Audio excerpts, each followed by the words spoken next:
The crimson sun cast long shadows across Xenos as Kai finished gutting the analopy. He returned home to find his crops destroyed and his family gone. What he discovered in that violated homestead would transform him from a careful engineer into something far more dangerous. A hunter driven by a single, cold vow. Kai measured his world in numbers and structural tolerances. His life on Xenos followed predictable patterns, each day governed by engineering principles and strict safety margins. He calculated stress loads on habitat domes against the planet's violent tremor cycles, designing foundations that could withstand shifts that would shatter Earth-built structures. Every calculation accounted for variables: the unique density of native minerals, the thermal expansion rates under dual suns, the way crystalline formations conducted seismic energy differently than terrestrial bedrock. His work demanded constant adaptation to alien geology. He learned to read Xenos' underground tremors through specialized sensors he'd modified himself, predicting quakes hours before they struck. The colony's survival depended on his ability to interpret unfamiliar geological data and reinforce structures accordingly. He designed airlock systems with triple redundancy, water purification units with backup filters for native mineral contamination, and communication arrays hardened against atmospheric interference.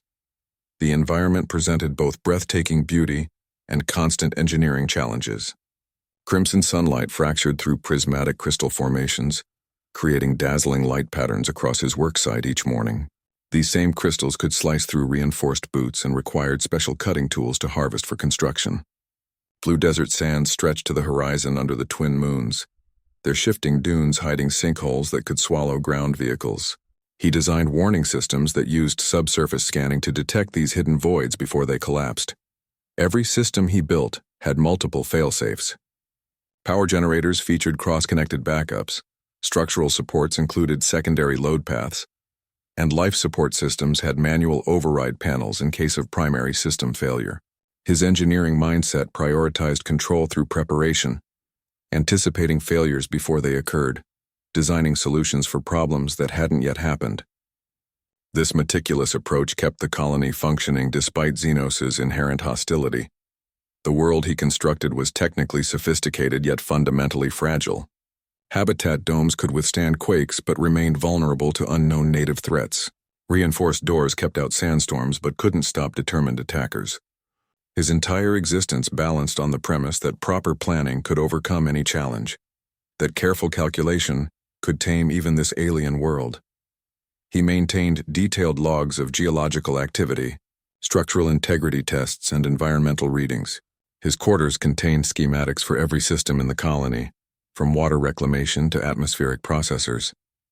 Each evening he reviewed data from monitoring stations, updating risk assessments and scheduling maintenance. This ordered existence provided stability against the planet's chaos, creating the illusion that human ingenuity could conquer even Xenos' most brutal aspects. The colony's survival depended on his ability to predict the unpredictable, to calculate safety margins for dangers that had never been cataloged. He trusted numbers more than instincts, data more than feelings. This analytical approach had kept them alive through atmospheric disturbances, mineral corrosion issues, and tectonic events that would have destroyed lesser structures. He believed any problem could be solved with enough measurement and preparation. His world was one of controlled variables and managed risks, where every potential threat had a corresponding contingency plan. He took pride in building systems that functioned flawlessly under pressure, that protected lives through careful design rather than luck. This controlled existence would soon face its ultimate test against forces his engineering manuals had never anticipated. The crimson suns dominated the sky for 18-hour cycles, casting the entire landscape in permanent blood-red tones. This constant red glare affected everything from crop growth to human psychology, creating a world where shadows held sharper edges and distances became harder to judge. Workers developed specialized tinted visors to prevent retinal damage, yet the unending crimson light still caused headaches and distorted depth perception over time. The sun's radiation levels required additional shielding on all structures and personal protective gear that Earth colonists had never needed before. Blue sand dunes stretched to the horizon, their azure grains shifting with every wind gust. These deserts appeared peaceful from a distance but hid treacherous sinkholes that could open without warning. The blue sand possessed unusual properties. It conducted electricity during dust storms and could suddenly compact into stone-like hardness under pressure. Vehicles required special wide-track tires to avoid sinking, and foot travelers learned to test each step with probing poles. Navigation markers had to be constantly repositioned as dunes migrated across established routes. Emerald oases offered temporary refuge with their lush vegetation and freshwater springs. These green zones provided crucial resources but concealed predatory life forms perfectly adapted to ambush hunting. Six-legged slitherine creatures buried themselves just beneath the water's edge, their camouflage scales matching the aquatic plants. Flying razor wings nested in the thick canopy, dropping silently on anything disturbing their territory. Colonists quickly learned to scan these areas thoroughly before approaching, yet the temptation of fresh water often overrode caution. Crystalline formations rose from the desert like natural sculptures, their facets refracting the crimson light into dazzling displays. These structures could slice through reinforced boots yet shattered unpredictably under pressure, creating razor-sharp fragments. Miners developed vibration-dampening tools to harvest the crystals for construction, but collapse accidents remained frequent. The crystal's natural piezoelectric properties also interfered with electronic equipment, requiring additional shielding for all colony systems. Human survival demanded complete adaptation to these contradictions. Basic Earth knowledge became useless. Water sources that appeared clean contained dissolved minerals lethal to humans. Edible-looking plants secreted corrosive sap, and even the air required filtration against spore clouds during certain seasons. Colonists learned to read environmental signs that had no terrestrial equivalents, like the way sand patterns indicated underground water flow, or how crystal resonance warned of approaching seismic activity. Water purification became a complex process combining Earth technology with native solutions. Standard filters clogged immediately with blue sand particles, requiring settlers to develop settlement tanks using local absorbent minerals. They discovered that certain crystal powders could neutralize toxic elements in the water when added in precise quantities. Each water source required different treatment methods based on its mineral composition and surrounding geology. The landscape tolerated no mistakes. A moment's inattention could mean stepping into quicksand like blue sand or brushing against crystal formations that left deep, slow-healing wounds. Even experienced engineers like Kai sometimes underestimated Xenos' dangers. A colleague died when a seemingly stable crystal outcrop collapsed during survey work. Another nearly suffocated after entering an area with unexpected oxygen-depleting fungal blooms. Survival required maintaining constant environmental awareness while appreciating the planet's stark beauty, a balance that tested every colonist's resilience daily. The planet's dual nature meant colonists lived with perpetual tension between wonder and danger. They marveled at phosphorescent night blooms that glowed under twin moons, yet knew these same plants attracted venomous pollinators. They appreciated the cooling mist from geyser fields while watching for sudden eruptions that could scald flesh. This environment shaped them into people who could calculate risks against rewards instantly, who understood that beauty often masked lethal threats on Xenos. Elena balanced Kai's calculations with practical wisdom. Where he saw geological data and structural schematics, she recognized patterns in crop growth and soil composition. Her hands knew the feel of Xenos dirt, could judge moisture content by touch where his instruments required calibration. She blended Earth agricultural techniques with native materials, discovering that crushed blue sand crystals could fertilize certain crops when mixed in precise ratios. Her garden became a living laboratory where terrestrial vegetables adapted to alien conditions through trial and observation rather than mathematical models. Their daughter Lisa brought unexpected joy to the harsh frontier existence. Her laughter cut through the constant tension of survival, her curiosity reminding them why they'd chosen this life. At 5 years old, she already recognized native plant species and knew which insects were safe to touch.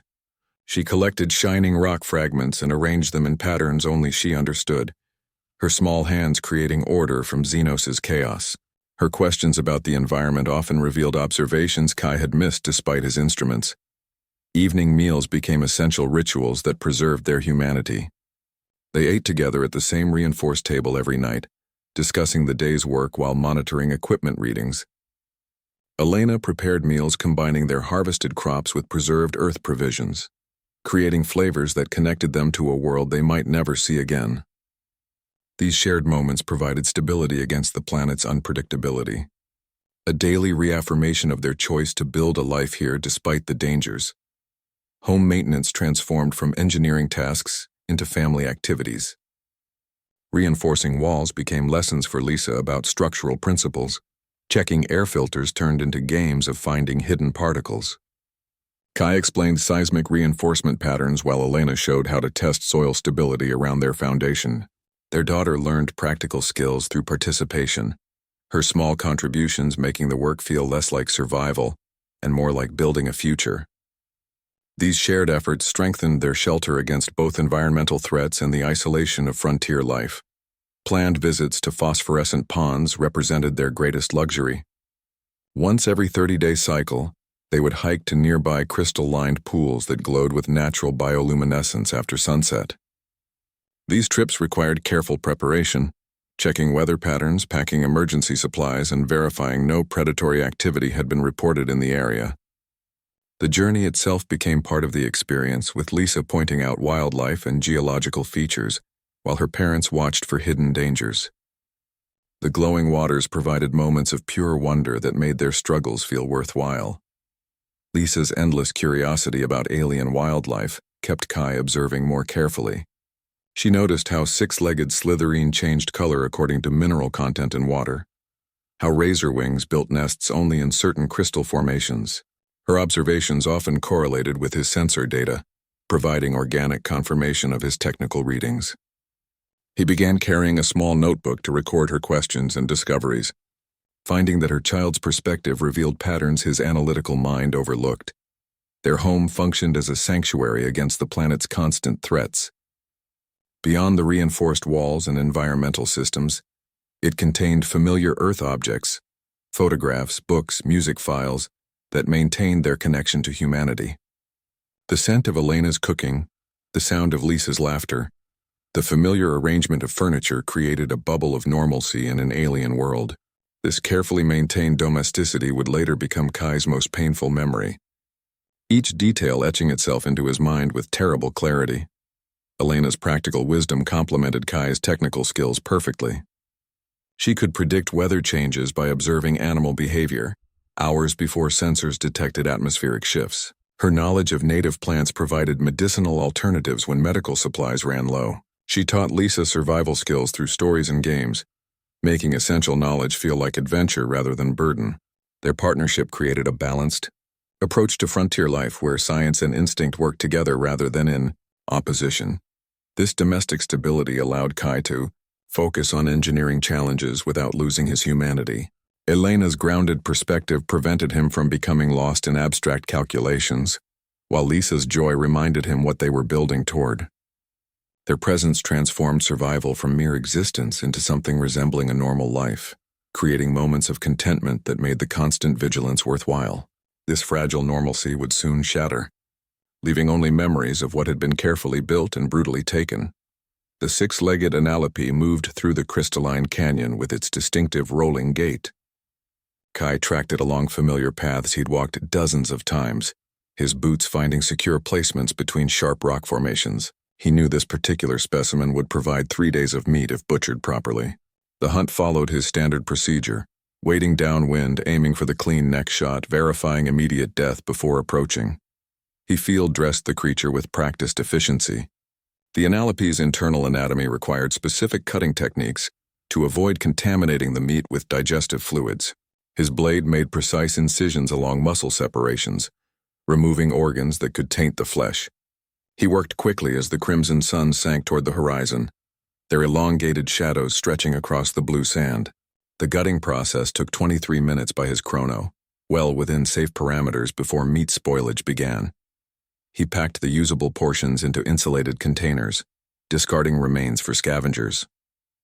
The weight distribution felt familiar across his shoulders, approximately 40 kilograms of usable meat, enough to justify the time investment.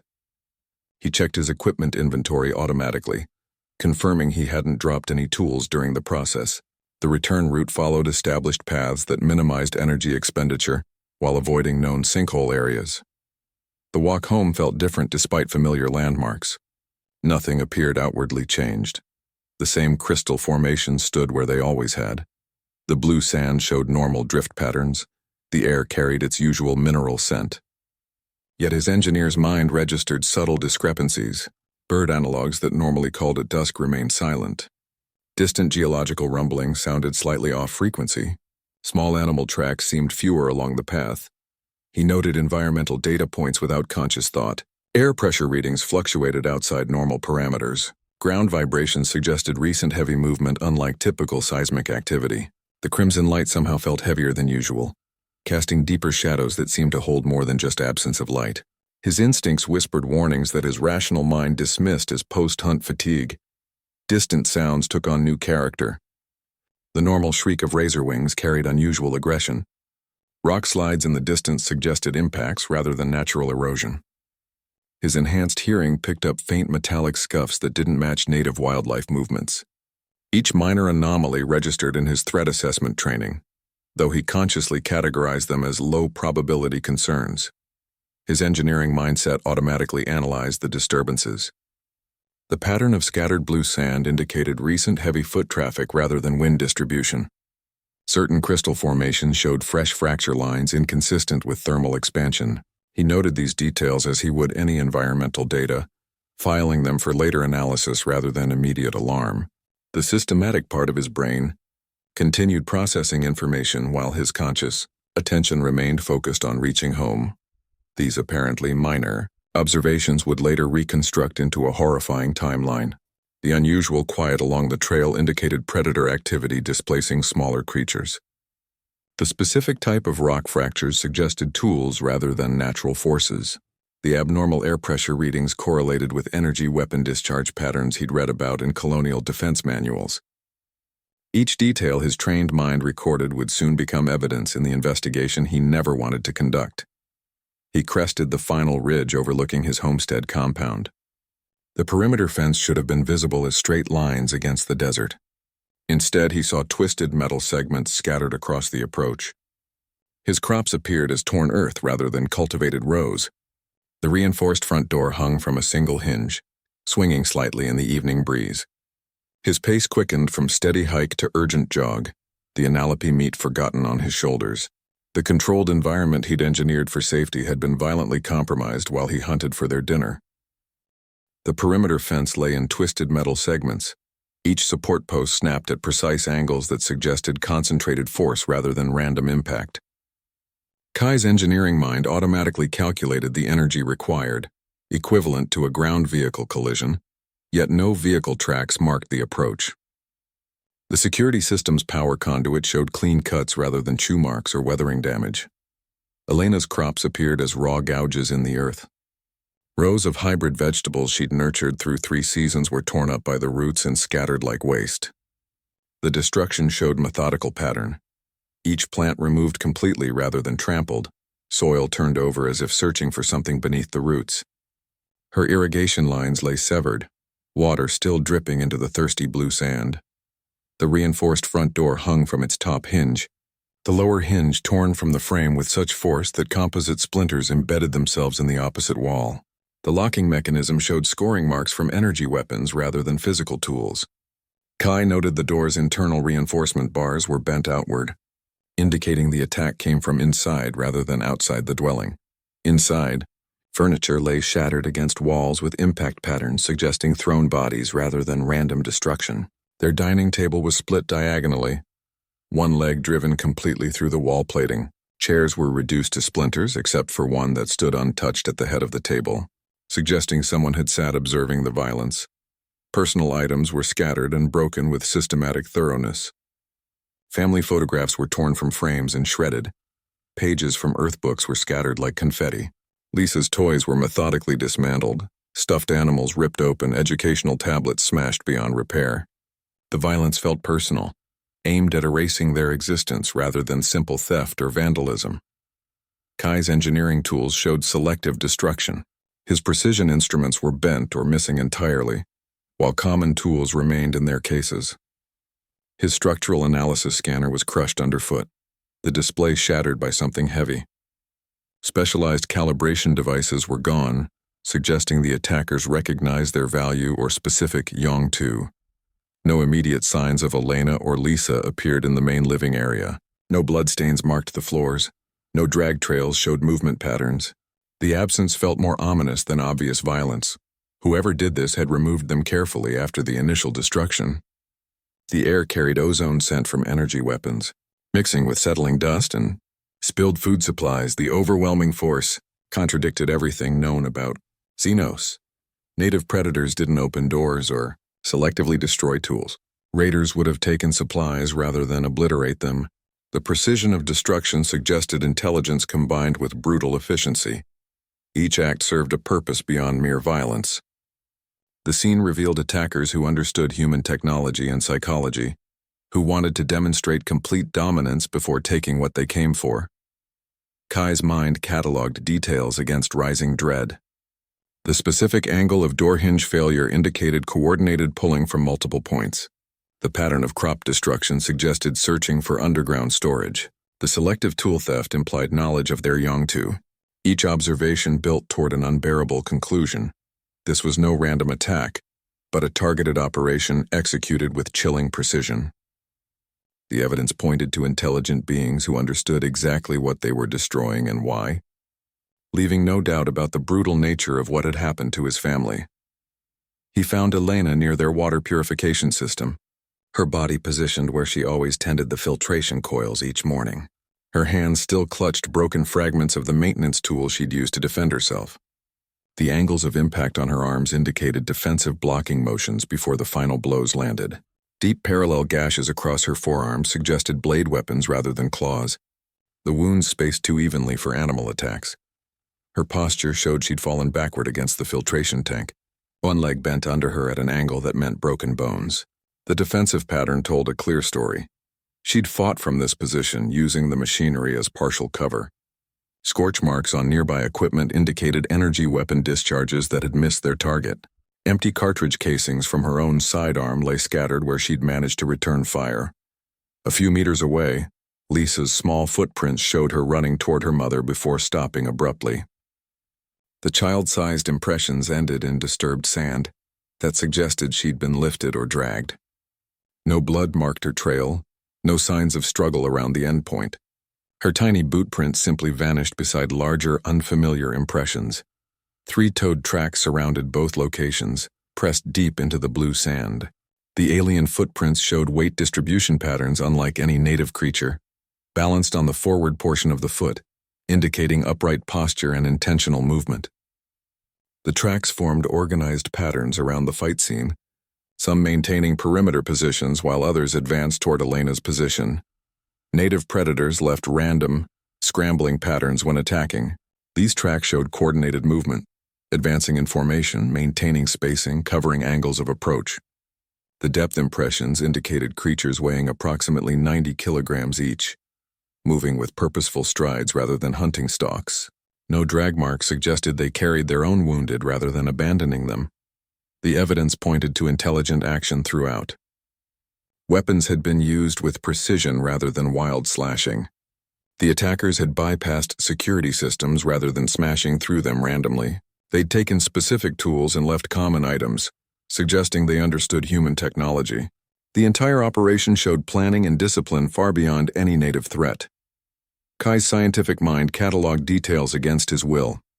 He measured track depth and spacing, estimated weapon types from wound patterns, calculated timing from blood coagulation. His training forced him to analyze what his emotions wanted to deny. Each observation etched itself into his memory with forensic clarity. The angle of Elena's broken fingers around the tool, the specific distance between three-toed impressions, the precise pattern of energy weapon scoring on metal surfaces. His world fractured into before and after this moment. The before contained engineering calculations and safety margins, family meals and crystalline sunsets. The after held only these tracks and wounds and absence. The man who believed in controlled systems and predictable outcomes now faced absolute chaos, engineered by intelligent beings. The engineer who valued control had lost everything that gave meaning to his calculations. His equations couldn't restore his wife's breathing or his daughter's laughter.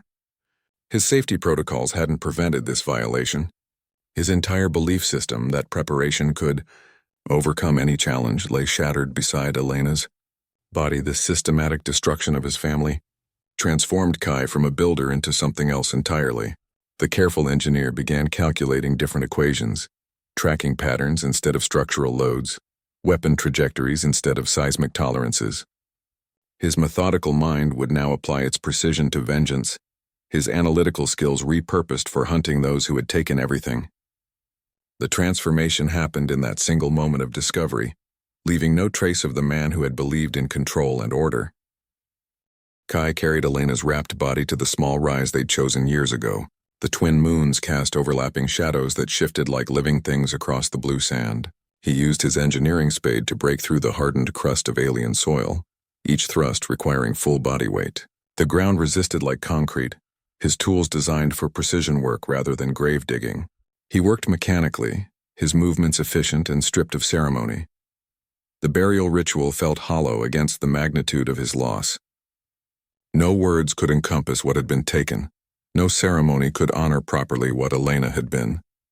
He placed her in the narrow excavation without any of the traditions they'd brought from Earth. The dual moons provided the only light, their cold illumination feeling more appropriate than any torch or candle could have been. He refilled the grave using the same systematic motions he'd used for foundation work, each shovelful compacted with precise force. His final words were concrete promises rather than abstract prayers. He spoke directly to the turned Earth, his voice flat and measured. He vowed to find Lisa wherever they had taken her. He swore to make the attackers understand what they had destroyed. Each promise carried specific terms and conditions, like an engineering contract written in blood and memory. There were no pleas to any god, only commitments to his own capabilities. A coldness settled in his chest that had nothing to do with Xenos' night chill. This was an internal winter that froze emotions into crystalline structures. His grief didn't evaporate or lessen. It transformed into something solid and sharp-edged. The warmth that had defined his family life became a fossil preserved in ice, remembered but no longer felt. His hands worked without trembling. His breathing remained steady despite the physical strain. Something fundamental rewired in his psychological circuitry. The neural pathways that once processed love and contentment now channeled pure purpose. His engineer's mind began running new calculations, trajectories instead of tolerances, vulnerabilities instead of safety factors. The man who had built shelters now contemplated how to dismantle lives. The shift felt both alien and inevitable, like discovering a hidden function in familiar machinery. Methodical planning replaced grieving emotions. As he packed the last soil over the grave, his mind was already mapping the three-toed tracks he'd found. He calculated probable travel speeds based on stride length, estimated group size from track distribution patterns. The emotional storm condensed into data points. Anger became focus, sorrow became fuel, love became justification. Each thought organized itself into actionable intelligence. Every action from that moment became part of a new calculation. Walking back to the ruined homestead wasn't retreat but reconnaissance. Surveying the damage wasn't mourning but intelligence gathering. His movements gained predatory economy, wasting no motion on non-essential tasks. He checked his remaining supplies with cold assessment rather than desperation, cataloging what could be weaponized versus what was merely useful. The man who buried his wife bore little resemblance to the one who had hunted Analope that morning. That man believed in systems and safeguards, in controlled environments and predictable outcomes. This new man understood that some threats couldn't be engineered away. They had to be hunted down and eliminated. The transformation completed as he stood over the fresh-turned Earth, his shadow stretching long in the moonlight like a weapon being drawn. Kai understood direct confrontation meant suicide. He'd seen what the Creons could do, their coordinated attack, their weapon discipline, their adaptation to Xenos' harshness. Charging into their camp with a rifle would only add his body to the carnage. They were nomadic hunters who lived in this environment, their entire culture built around surviving where humans struggled. He needed a different approach, one that used his strengths against theirs. He began studying them as he would a geological problem. The three-toed tracks became data points instead of just evidence. He measured stride length to estimate their height and weight. The depth of impressions indicated whether they carried heavy loads or moved lightly. Group size revealed itself through track clusters, small hunting parties of 3 or 4, larger groups of 8 to 10 for base camps. He noted how older tracks showed different weight distributions, suggesting experienced warriors moved with more efficient motion. Their camp layouts revealed social structures.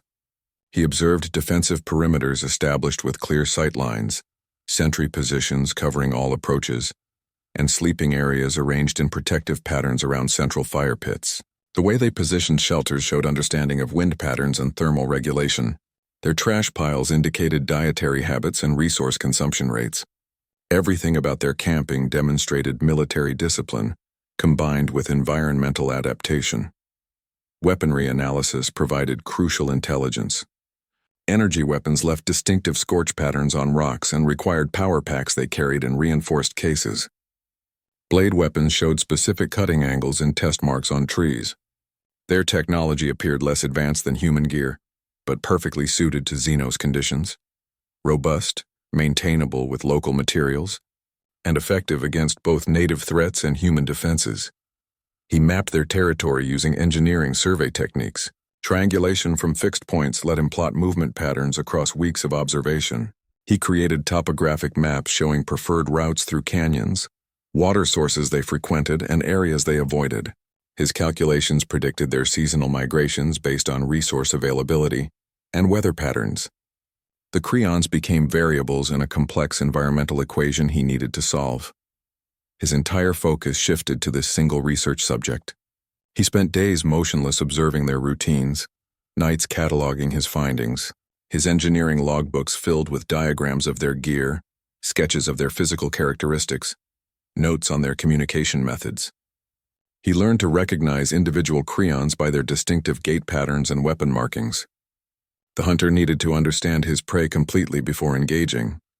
This new purpose required abandoning human conventions. He stopped maintaining his appearance, letting his hair and beard grow wild. He ate when hunger demanded rather than at set times. Sleep became fragmented periods of rest taken in hidden observation posts. Personal hygiene reduced to functional cleanliness rather than social norms. The civilized engineer disappeared into the environment, becoming another predator in Xenos' ecosystem. His strategic shift was absolute.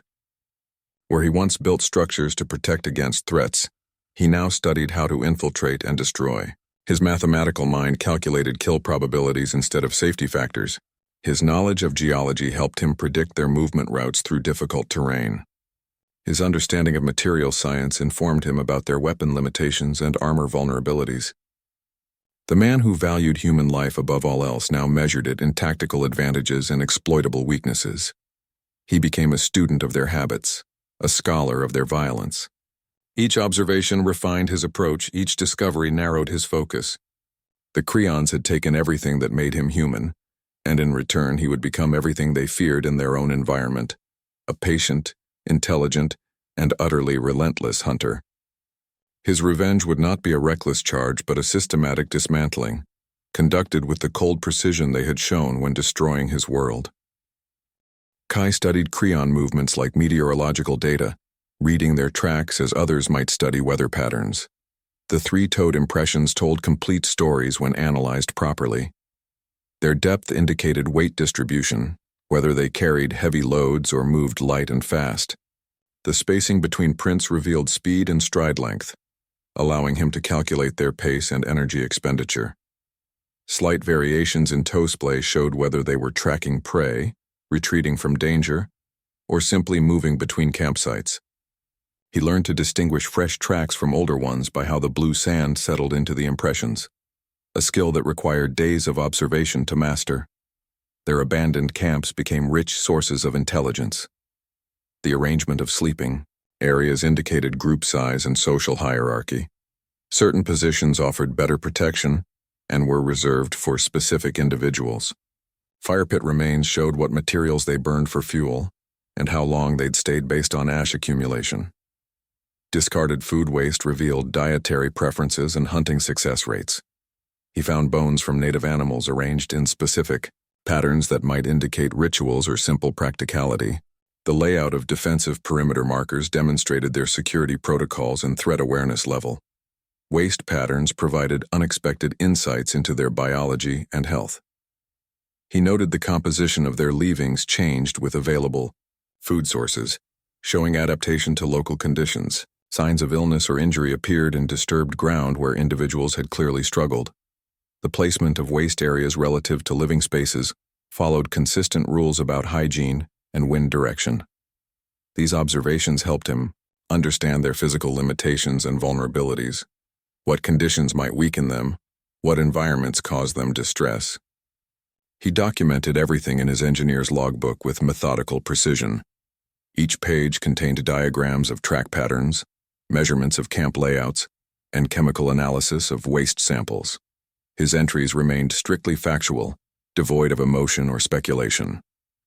The scientific method governed his approach: observe, hypothesize, test, revise. He created classification systems for different track types, camp configurations, and behavioral patterns. This data-driven approach turned vengeance into a research project, his grief channeled into cold analysis. Each observation refined his understanding of their capabilities. He learned which individuals were scouts and which were warriors based on their movement patterns and equipment. He identified their communication methods through gesture patterns and sound signals. Their technology level became clear through examination of discarded items and tool marks on the environment. He could estimate how far they would travel between water sources, what terrain they preferred for campsites, and how they responded to environmental threats. He began recognizing individual Creons by their distinctive track signatures. One left deeper impressions on the right side, suggesting either injury or weapon preference. Another had a slightly wider toe spread that made their prints unmistakable. A third favored particular routes through difficult terrain, indicating either experience or specialized knowledge. These personal identifiers allowed him to track specific individuals across different locations, building profiles of their habits and roles within the group. His prey became intimately familiar yet remained fundamentally alien. He could predict their movements, understand their routines, and anticipate their needs, but their motivations and culture stayed mysterious. The gap between observation and understanding remained vast. He knew what they did, but not why they did it. This combination of familiarity and mystery made them perfect subjects for study and eventual confrontation. His hunting methodology had transformed random violence into calculated predation, each piece of data bringing him closer to his goal, while maintaining the emotional distance necessary to achieve it. Kai observed the native predators with new appreciation. He watched slitherine creatures remain motionless for days, awaiting perfect strikes, their six-legged bodies blending completely with rocky outcrops. These hunters measured time and opportunities, rather than hours, willing to wait until conditions aligned exactly with their needs. Their patience became his lesson. He learned to position himself before dawn and remain still until dusk, becoming part of the landscape himself. Rock crawlers demonstrated advanced terrain utilization for ambushes and escapes. These scaled creatures used crystal formations for cover, striking from angles their prey never anticipated. They knew which rock types provided best concealment, which surfaces offered quickest ascents for retreat. Kai studied their movement patterns, noting how they used shadow lines and light refraction to remain undetected until the final moment. Their understanding of Xenos' geology surpassed any mapping he'd created. He adopted their perception of time, learning that waiting constituted active hunting rather than passive observation. Days spent motionless in observation posts became standard procedure. He measured success not by immediate results but by information gathered during these periods. The creatures taught him that patience often proved more lethal than aggressive action, that understanding patterns brought better results than forcing opportunities. His engineering skills adapted to create traps using natural materials. He fashioned deadfalls from carefully balanced crystal slabs, designed pit traps lined with sharpened rock shards, and constructed snares from woven desert vines. These devices required no manufactured components, leaving no technological signature for the Creons to detect. His constructions blended seamlessly with the environment, becoming hazards that appeared entirely natural until triggered. Camouflage replaced reinforced walls as his primary defense. He learned to apply mineral pastes that matched local rock, colors collected native vegetation for cover, and positioned himself where light and shadow worked to his advantage. His movements became gradual and deliberate, minimizing disturbance to the environment. He kept his scent masked with local plant oils and avoided areas where his human odor might carry to sensitive alien nostrils. He studied toxic plants and creatures for weapon potential. The razorwing's venom glands could be harvested and applied to blade edges. Certain crystal powders caused choking fits when inhaled. Spore pods from fungal colonies induced paralysis when they contacted skin. These biological weapons required careful handling, but provided effects his human technology couldn't match. They also left no energy signatures that might alert his targets. Human technology became secondary to native solutions. His rifle remained useful but limited by ammunition supply and detectable emissions. His environmental suit provided protection, but restricted movement and required power. Gradually, he shed these dependencies, learning to move through harsh conditions using only what Xenos provided. The transition felt natural rather than forced, as if the planet itself offered tools for dealing with its inhabitants.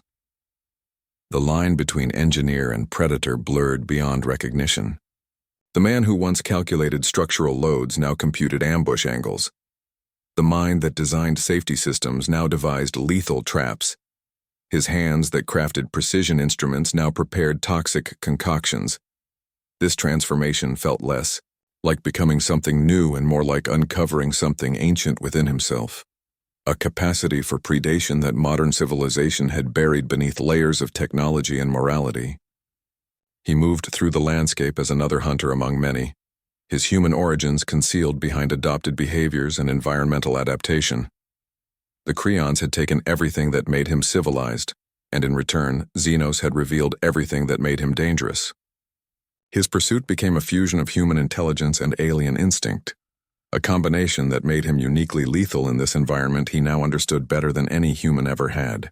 He chose an active patrol route where 2 Creons passed daily. Their tracks showed consistent timing and path selection. He calculated the exact location where their weight would transfer fully onto the false ground. His engineering background provided the mathematics for the trap's dimensions, depth sufficient to prevent climbing escape, width narrow enough to limit movement, angles calculated to maximize injury from the spikes below. He constructed the pit with precise measurements. The excavation required 3 nights of silent work using only native tools. He sharpened crystalline spikes to razor points and set them in patterns that accounted for falling body positions. The covering used woven desert vegetation supporting thin layers of blue sand and crushed rock. It looked identical to the surrounding terrain, but would collapse under concentrated weight. The trap location exploited their predictable behavior. They always approached this narrow canyon section in single file, their attention focused on potential ambush points ahead, rather than the ground beneath them. The path forced them into the kill zone with no alternative routes available. Their routine had become their vulnerability through repetition. 2 warriors fell when the ground gave way. The first dropped straight onto the spikes. The second stumbled forward into the pit's forward section.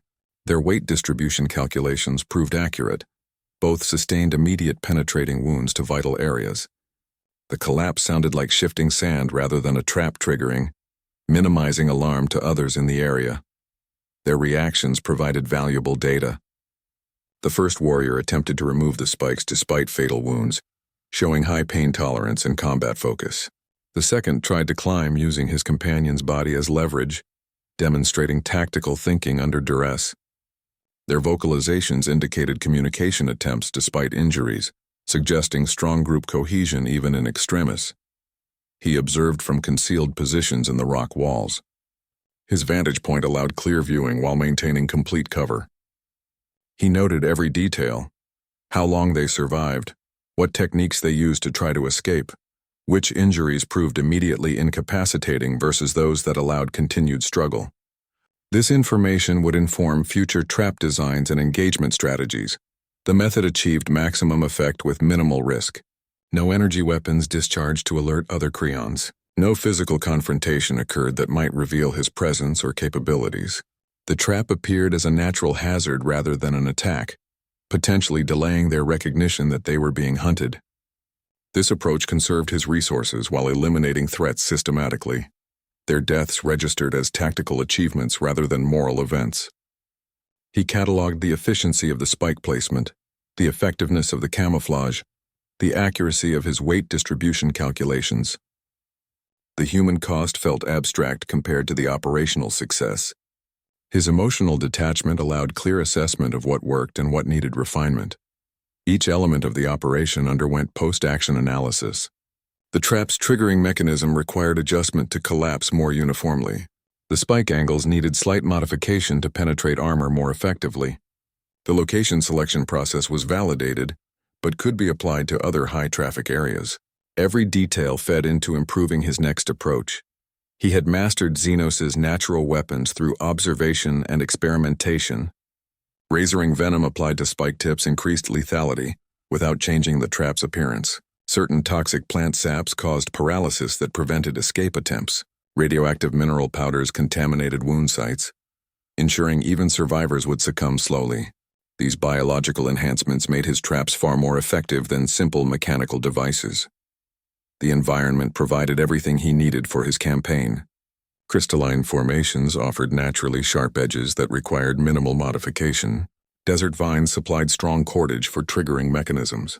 Native predators demonstrated effective ambush techniques and patient hunting strategies. He had stopped fighting Xenos and started using it, becoming an integrated part of its ecosystem rather than an outsider struggling against it.